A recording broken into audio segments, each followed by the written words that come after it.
আসসালামু আলাইকুম, স্বাগতম সবাইকে। আজকে আমরা একটি সমতল বস্তু কোনো একটি গুরুত্বপূর্ণ একটা অঙ্ক করব। তো প্রশ্নে কী দেওয়া আছে আমরা একটু পড়ে নিই। দুইটি কণা দুইটি নির্দিষ্ট বিন্দু হতে একই সময় একই বেগে আলফা ও বিটা কোণে একই খাড়াতলে প্রক্ষিপ্ত হলো। খাড়াতল বলতে মানে একই সমতল, ধরো একটা সমতল, এবং এই একই সমতলে দুইটা কোণা এক ভিন্ন ভিন্ন কোণে নিক্ষিপ্ত হয়েছে, সমতল বা তলটা কিন্তু একই, এবং পরে তারা মিলিত হলো। দেখাও যে alpha plus beta is equal to ধ্রুব। তো আমার এখানে কি কি ইনফরমেশন দেওয়া আছে। প্রথমত, এগুলো একই সময়ে একই বেগে আলফা বিটা কোণে একই কাতলে প্রক্ষিপ্ত হলো এবং তারা মিলিত হলো। তো মিলিত হবে কখন? একটা নির্দিষ্ট উচ্চতায় তো দুইটি কণা মিলিত হবে।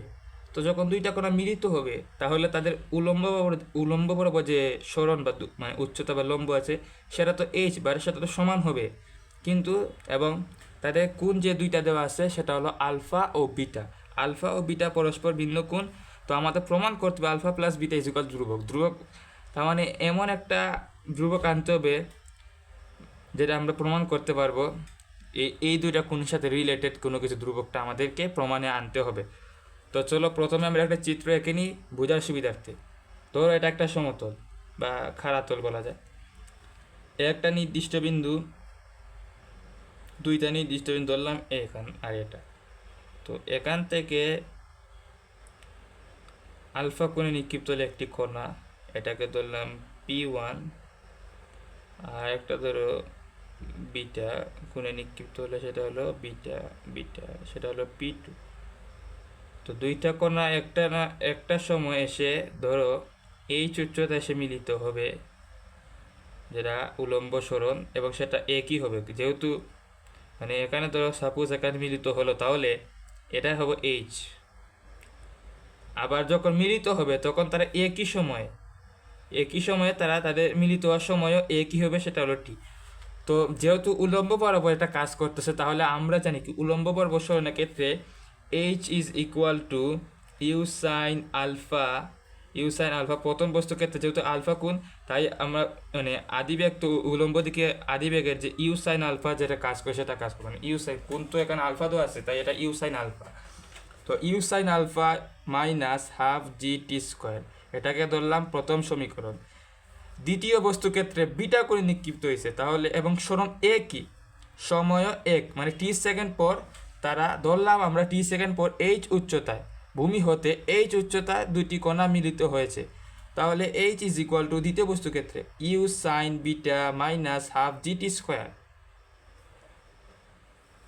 এখন যেহেতু উভয়ের উলম্ব বরাবর উলম্ব সরণ যেহেতু দুইটার একই, তাহলে আমরা বলতে পারি u sine alpha minus half g t square is equal to u sine beta minus half g t square.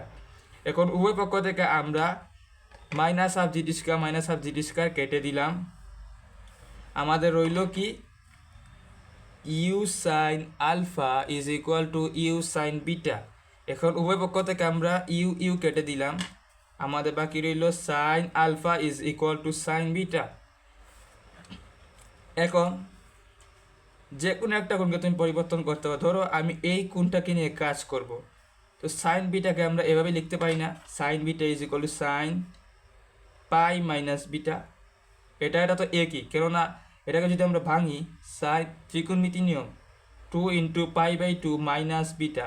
তো এখানে কি, এখানে π/2 আমি দুইবার ঘুরতেছি, দ্বিতীয় চতুর্ভাগের অক্ষরেখা উপর নিয়েছি, তারপর বিটা কোণ মাইনাস, তাহলে আমি দ্বিতীয় চতুর্ভাগে সাইন পজিটিভ, এখানে কি সাইন কোসেক ত্রিকোণমিতিক অনুপাত পজিটিভ ধনাত্মক, তাহলে এখানে তো পজিটিভ আছেই।